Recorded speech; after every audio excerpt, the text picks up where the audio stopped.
Back in Hong Kong, the financial chief has shot down the idea of using public money to help businesses pay rent, saying there are far more people in need of assistance.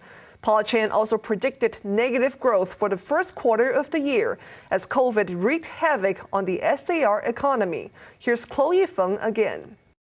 On his official blog, financial chief Paul Chan warned that it was very likely Hong Kong will return to recession for the quarter ending March the 31st. If his predictions are on point, that would end a 4-quarter streak of positive growth. Chan also expected the unemployment rate to significantly rebound.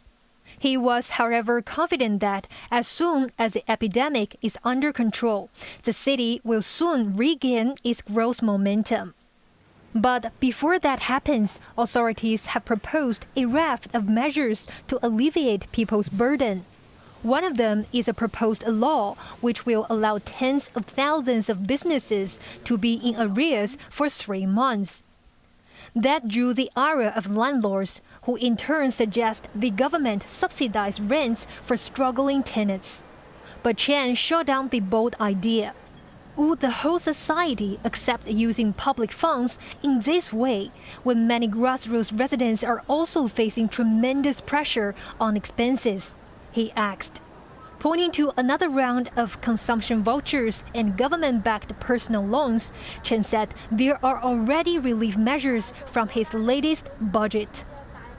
On a separate note, the financial secretary reassured that the city's banking system remains stable in face of geopolitical uncertainties.